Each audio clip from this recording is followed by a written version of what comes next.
Welcome to Crafted Nest, where timeless gardens are not just grown, but gently gathered from the stories of stone, sun, and soul. Today, we invite you to walk with us through the soft elegance of rustic Greek-inspired garden ideas, designed for even the smallest spaces. You'll see how olive trees whisper beside terracotta urns, how whitewashed brick paths remember the Mediterranean sun, and how every breeze carries the scent of time, lavender, and memory. If you find a little peace in these quiet corners or feel inspired to create your own, don't forget to subscribe to Crafted Nest. Your presence helps us continue to share stories that bloom in light, texture, and time. Now, let's begin this gentle journey. White stone ground cover elegance. There's something sacred about the way white stone drinks in the sun and scatters it back across a garden. In the smallest yards, this simplicity can feel like a quiet revolution, transforming tired soil into a canvas of light. Here in our modest Greek-inspired garden, crushed marble gravel and limestone chips whisper of far-off island trails. These stones do more than brighten the space. They help water drain freely, reflect the heat upward to warm roots, and invite barefoot steps across their smooth, sunlit surface. To bring this texture to life, you don't need a sprawling space. Just a few square meters will do, leveled, lined, and dressed with whitewashed gravel. Edge the borders with flat natural stones or white bricks, and suddenly the ground becomes more than ground. It becomes a foundation of calm, echoing Cycladic villages and sun-drenched courtyards. And if you wish for softness, let thyme or woolly yarrow thread between the stones, their scent rising when touched, their presence gentle against the starkness of white. This isn't just about looks, but about feeling grounded in something timeless, something ancient. A garden doesn't need to bloom wildly to be beautiful. Sometimes, it only needs to glow softly beneath your feet. Dwarf olive trees in terracotta pots. Sometimes, all it takes is one tree to change the mood of a space. And in Greek gardens, that tree is often the olive. Stoic, graceful, and aged in spirit even when young, it brings with it a story thousands of years deep. In small gardens, a full olive grove isn't possible.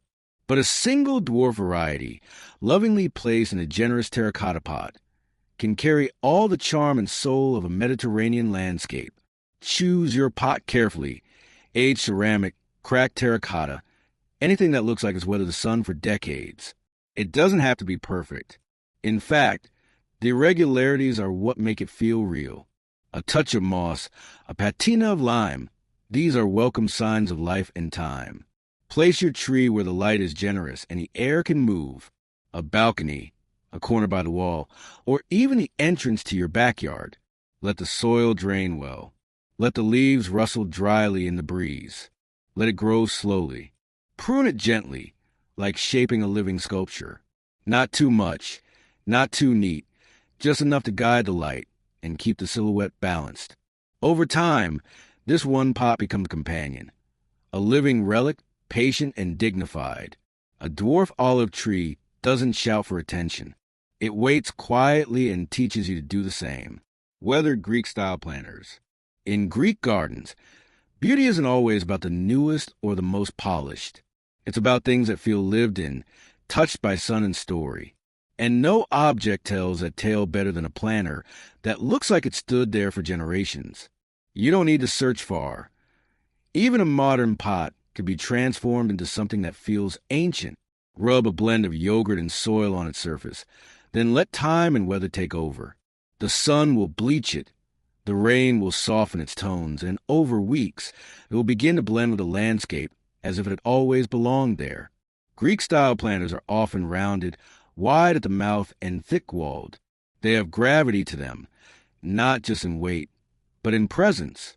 Place them in quiet corners, near seating areas, or as a gentle punctuation at the end of a pathway.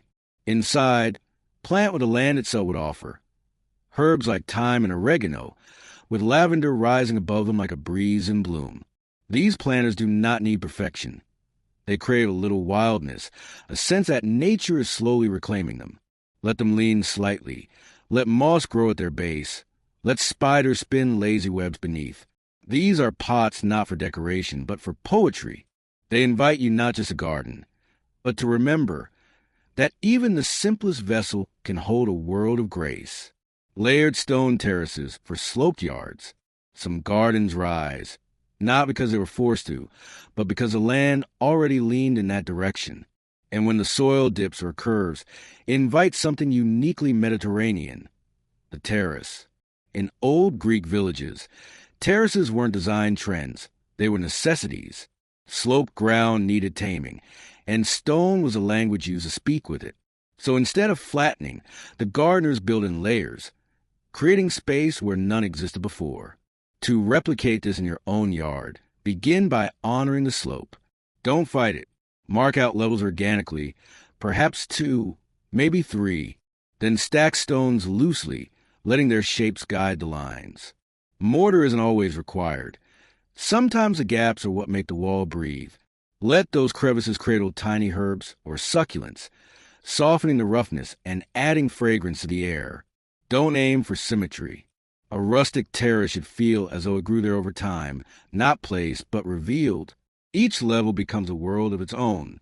A pot here, a vine trailing there, a place to sit, a spot for morning tea, a perch for a sleeping cat. Terraces are not just solutions. They are invitations to slow your pace, to climb gently, to see your garden not just as space, but as story. Meandering white pebble pathways. A straight path might take you somewhere, but a winding one, it lets you wander. In Greek gardens, the journey is rarely hurried. The white pebble pathway curves not from indecision, but from intention, from a love of pause and quiet rhythm. Laying a path like this is less about engineering and more about listening. The pebbles don't shout. They whisper, soft, sunlit, and grounding underfoot. You don't pave them. You scatter, press, and nestle them into the soil, allowing the curd to respond to the garden's natural flow. Use local stone or crushed white gravel, something that feels cool beneath your steps and glows in the late afternoon light. Let each turn of the path reveal something. A hidden pot, a bench tucked behind lavender, a single olive tree waiting for your gaze. The borders don't have to be sharp. Let herbs spill gently across them. Let moss and time blur the line between path and earth. The idea is not perfection, but peace. When you walk this path, you're not rushing. You're arriving again and again to the quiet beauty of where you already are.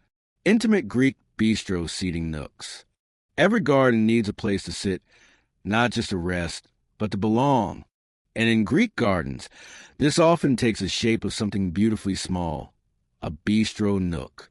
Just a table and chair or two, nestled between herbs and stone, waiting not for a feast, but for a moment. The best seating spaces aren't grand. They're discovered. Under an olive branch, beside a wall still warm from the sun, or in the hush of late afternoon shadows. You don't need much. A wrought iron table, a folding wooden chair, a cushion in faded blue and white. These corners become rituals. Morning coffee, evening wine, a place to scribble a thought, to share a quiet meal, or to simply be still. To create one, look for your garden's natural pause, the place where the light lingers longest or where the wind softens. Frame it gently with herbs or low pots. Let it feel tucked in, like a secret only you know. And remember, the charm is in simplicity. Let chipped ceramics and mismatched chairs tell their story. Let vines drape without asking permission. In a world that rushes, your bistro nook becomes a refusal, a small rebellion in favor of slowness, of soft talk, of stillness surrounded by green. Aromatic herb borders with Mediterranean flair. In a Greek-inspired garden, the herbs don't sit politely in pots. They spill, they wander, they claim the edges like living lace. Fragrant, resilient, and full of stories. To create a border of herbs is to line your garden with memory. The crushed leaves of time underfoot. The lavender that greets you at the gate. The brush of rosemary on your arm as you pass. These are not just plants, but quiet companions. Choose your herbs not just for scent or beauty, but for presence. Let them be hardy, the kind that survives sun and stone. Rosemary like pine and pepper. Lavender like wind and bloom. Oregano, earthy and ancient. Plant them thick at the borders, where paths curve or beds begin. Let their shapes be soft and unruly. No sharp lines, no rigid rows. These are borders meant to breathe. The scent rises strongest at dusk, when the sun's gone low and the air cools. It clings to the skin. It reminds you of summer nights on stone patios and hands scented from cooking. This isn't just landscaping. It's memory-making. It's making the edges of your garden feel alive, not with noise but with breath. Rustic stone water features with quiet flow. Not all water speaks and splashes. In Greek gardens, it murmurs, soft, slow, and never in a rush. Just enough to remind you that time is passing, but gently. A rustic stone water feature does not demand attention. It offers it. Even in the smallest yard, you can build a moment of calm with water. Not a grand fountain, just a basin, a trickle, and a sense of care. Stack old stones with hands, not tools. Let clay or aged ceramic form the bowl. Let the sound be close to silence. The secret is restraint. The water should not roar or gush. It should listen, reflecting the sky, catching the fall of leaves, drawing birds for a sip and bees for a rest. It cools the air without fanfare and invites you to sit near without agenda. You might place it beside your seating nook or tuck it beneath a vine. Let moss grow at its base. Let it age with the seasons. And when the garden is still, you'll hear it. The softest conversation between water and stone, between the present and the past. This is not a feature. It's a pause. Climbing vines on whitewashed trellises. Some things in the garden don't bloom from the ground. They bloom toward the sky. And in the sunlit corners of Greece, it's the vines that tell the tallest stories. Bougainvillea, jasmine, grape, they reach, they twist, they drape themselves in light. A trellis, when painted white, becomes more than structure. It becomes a frame for movement, a scaffold for shadows and petals to climb across. Whether it arches above a bench or rests against a sun-baked wall, it invites nature upward. The vines don't rush. They climb slowly, gripping with tendrils, curling into place like memory. Train them with loose ties, gentle guidance, not control. Let them weave through the slats freely, letting the leaves cast shifting light. And when they flower, oh, how the garden changes. Bougainvillea bursts like brushstrokes. Jasmine releases scent in the dusk. Grape leaves them with heat and promise. The trellis becomes not just support, but celebration.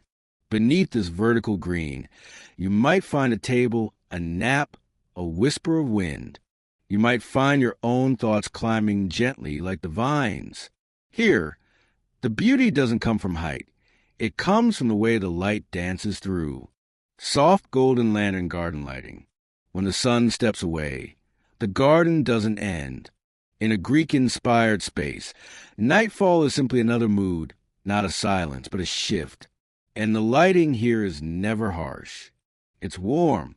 It's old. It's like memory glowing just beneath the surface. Terracotta lanterns, handmade and imperfect, cradle light the way a cupped hand holds a flame. They guide the eye gently, not to dazzle, but to invite. Their golden hues fall softly on gravel paths and whitewashed walls, making everything feel a little closer, a little quieter. Hanging lights, when chosen well, feel more like stars and fixtures. Strung across pergolas, they sway gently, not commanding attention, but joining the rhythm of the night. These aren't lights meant to illuminate every corner.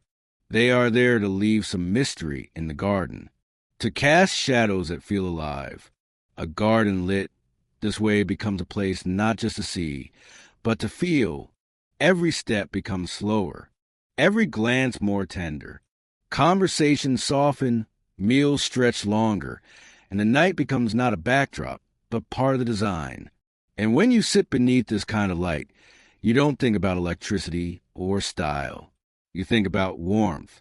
You think about staying a little longer. You think about nothing at all.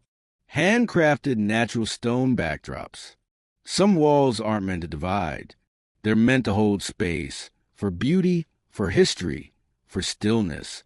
In a rustic Greek garden, stone backdrops don't stand apart from the plants.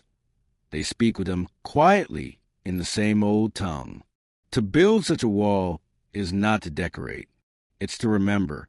Each stone, lifted and placed by hand, becomes part of something older than design. And when left a little uneven, when the mortar is loose or even absent, the wall begins to breathe. Moss may come first, then time, maybe wild violets in spring. The garden answers back to the stones, filling in what time has left behind. These walls don't need grandeur. Even a half-height structure, built in a curve or leaning into a corner, becomes a backdrop for something meaningful. A lone pot, a favorite herb, a lantern waiting for dusk. They frame the moments without crowding them. And as seasons pass, the stones warm and cool, collect rain, and remember your hands. The wall becomes less a wall and more a companion. Something permanent, yet alive. In a garden like this, even silence has texture. Terracotta tiles and sculptural details. Terracotta holds more than warmth. It holds memory. Clay shaped by hands, fire by flame, and weather by wind becomes more than material. It becomes the voice of the earth itself, rich, quiet, grounding. In a rustic Greek garden, terracotta doesn't shout. It anchors. You'll find it beneath your feet in the form of handmade tiles, sometimes chipped, always warm. Their color, deep and muted, glows at dusk and deepens after rain. No two tiles are ever quite the same, and that is precisely the charm. Laid loosely, they become the floor of a story. Used along edges, they guide the gaze. And when arranged with carelessness that feels natural, they bring movement, like broken music notes beneath your steps. But terracotta doesn't stop at the ground. Sculptural details, a pot in the shape of a Grecian vase, a face hidden among time, a handmade medallion tucked into a wall. These elements breathe playfulness and humanity into the garden. They aren't decoration. They're punctuation. Reminders that this place was made not just for beauty, but for soul. Each piece, whether store-bought or sculpted by your own hand, adds something personal to the landscape. In a world of concrete and sharp lines, a little curve of clay brings back softness. And in the stillness of evening, that softness stays warm long after the sun is gone. Blue and white painted accents. In the language of Greek gardens, color speaks softly. The earth is warm, the stone is pale, and then just a brush of blue, like a breath of sea air or a memory of island sky. Blue and white. The pairing is simple, yet eternal. It cools the space while brightening it, bringing light where there's shadow and calm where there's sun. But it only works when used with restraint. A single bench, a doorframe, a pot, a pillow. These accents aren't about contrast. They're about clarity. The kind of blue that feels faded by salt and time, not poured from a fresh can of paint. The kind of white that remembers hands and brushes, not factories. When you paint, choose old wood, worn clay, or softened metal. Let the texture show through. Let the strokes be imperfect.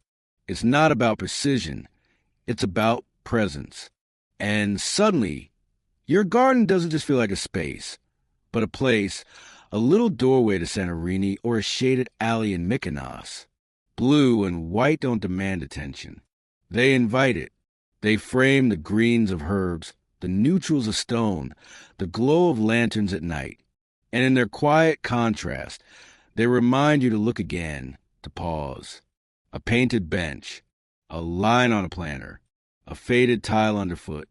That's all it takes to let the Aegean sing softly in your backyard. Foldable rustic garden furniture. In a small garden, space must be earned.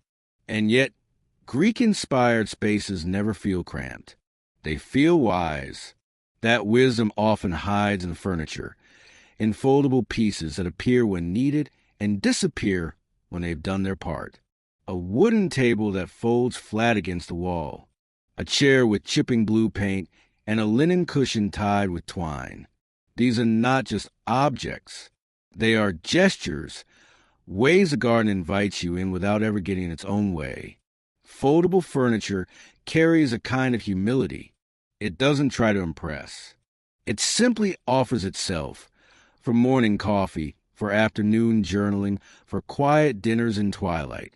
And yet, when you fold it away, the space transforms.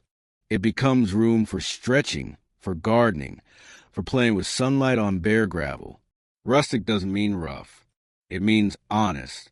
Look for pieces that show that feel handmade, wood that has been rained on, metal that's learned to rust at the edges. Each scratch is a memory. Each crease, a conversation. And the beauty? You don't need many. Just one table, 2 chairs, a stool, or a bench that fold in half.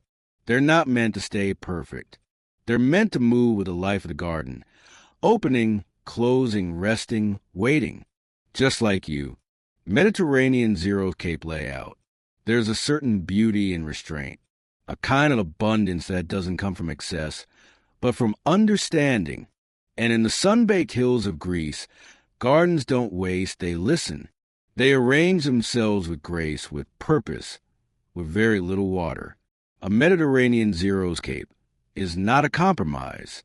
It's an art. It gathers plants that thrive in heat and dryness, lavender that hums in the wind, rosemary that sharpens the air, succulents that store silence in their flesh.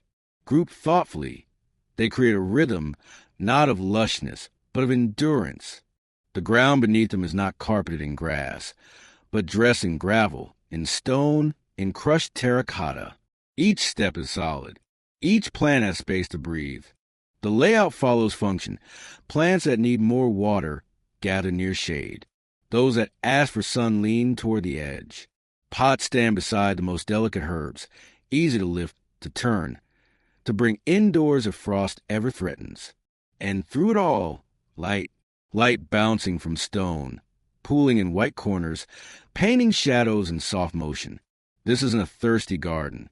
It's a wise one, built not for show, but for seasons, for heat, for memory, for the pleasure of knowing that even in scarcity, something can bloom. A xeriscape doesn't shout, but it stays. Through summer's heat, through winter's quiet, it stays. Seasonal care and cold climate adaptations. A garden, even in its stillest season, is never truly asleep. It waits. It listens. It prepares. And in places far from the warm shores of Greece, a rustic Mediterranean garden learns to bend, not to break, with the cold. Olive trees, when potted, become travelers. As winter arrives, they are bundled like memories, wrapped in burlap, lifted close to walls, sometimes even brought indoors, not as an act of fear, but of care, like you tend an old friend who doesn't like the wind. Gravel paths are raked clean after autumn's rustle. Herbs are trimmed low, their woody stems resting until spring calls them back. The terracotta, strong but sensitive, is stored or covered, not hidden, just protected. In spring, it all begins again. The pruning is light but intentional, not reshaping, only encouraging. Gravel is refreshed, lanterns return to their hooks. The scent of rosemary sharpens in the warming air. The whole garden exhales. A garden like this doesn't try to resist the seasons. It honors them. It knows that time is not the enemy. It's the architect. With simple rituals and quiet attention, even the coldest winter is just another gesture in the cycle. The garden sleeps. You wait, and together you begin again. Personal touches and story elements. Every garden begins with soil and seed. But what makes it unforgettable is what can't be bought. The parts of you tucked into each corner, the whispered stories held in stone and wood.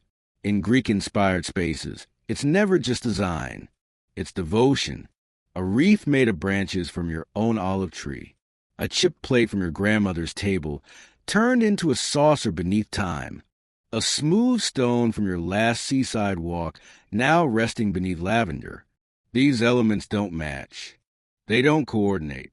They belong because they came from you.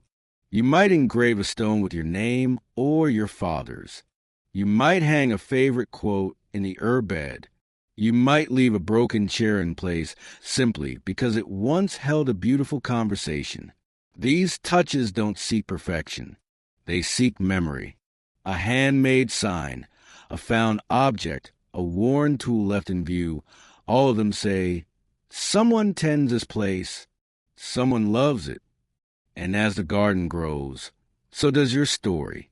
Visitors may not notice every detail, but they'll feel something, a warmth, a hush, a familiarity, as if the place remembers not just seasons, but people, because a garden like this doesn't just bloom. It speaks. Olive wreath door decor for symbolic entry. Before you see the whole garden, you see the door. And sometimes the smallest gesture on that door can say the most. In the Greek tradition, an olive wreath is more than decor. It's a message of peace, of welcome, of resilience. Hanging a wreath made from olive branches marks your space, not just as beautiful, but as meaningful. The leaves curl gently, not in defeat, but in wisdom. They've seen droughts. They've seen light. They've endured, and so have you. Creating one is a ritual all its own. You gather branches, fresh or dried. You twist them slowly, binding them with twine, not wire. Perhaps you add a sprig of lavender, a ribbon from an old celebration, or a charm passed down. It hangs on the garden gate or the wall, or even inside, wherever your threshold lies. It doesn't shout. It rests, and in doing so, it transforms the entrance into something sacred. Guests may not ask about it, but they'll feel it, a softness in the air, a care that lingers, a garden that doesn't just open, it embraces, because the garden begins not with a path, but with a gesture. And sometimes that gesture is round, green, and quietly powerful. Greek island-inspired pergola shade. In the midday hush of the Greek islands, when the sun hangs heavy and golden, shade becomes not a luxury, but a lifeline. And that shade often comes from a pergola, humble in structure, rich in feeling. A pergola is more than 4 posts and beams. It's a ceiling for sky-dappled dreams. Whether made of weathered wood or painted white to echo cycladic walls, it creates a space between sunlight and shadow, where stories stretch long and laughter softens. Vines are its poetry. Let grape leaves climb freely. Let bougainvillea spill like color from a watercolor. Or hang linen from the beams, not tightly drawn, but loose, letting it dance with every breeze. Underneath, you don't need much. A table, a chair, a pot of mint, maybe a friend or two. The rest is air and light and time. And when evening comes, the pergola does a retreat. It transforms. Lanterns flicker above. Shadows lengthen. The wooden frame becomes a theater of warmth, a frame for memory. To build one is to say, this garden is not just a place to plant, but a place to pause, a place to belong. Because when the sun is strong and the soul is still, even the simplest shade becomes sacred. Whitewashed brick garden bed edging. A garden doesn't need to be grand to feel whole. Sometimes it's the way the beds are edged, the way they hold the soil gently like cupped hands. That makes everything feel intentional. And in a Greek-inspired space, whitewashed brick does exactly that. There's something tender in the way these bricks are painted. Not coated, but kissed by color. The white is soft, imperfect, always allowing the warm terracotta beneath to breathe through. It feels like sun-drenched village walls, not pristine, but poetic. Laid along a curve or in a neat frame, the bricks create a rhythm. They separate gravel from greenery, herbs from stone, without ever feeling harsh. They don't just mark the border, they elevate it. They make even the smallest garden bed feel honored. Over time, the white paint weathers. A little flake here, a soft gray stain there. And somehow, it becomes more beautiful. Like anything that's been touched by light and lived through seasons. Inside those framed beds, you can grow anything, from basil to marjoram, from time to memories. And with every new planting, the bricks remain steady and bright, as if saying, this is where something begins. A whitewashed edge is not just a boundary. It's a blessing.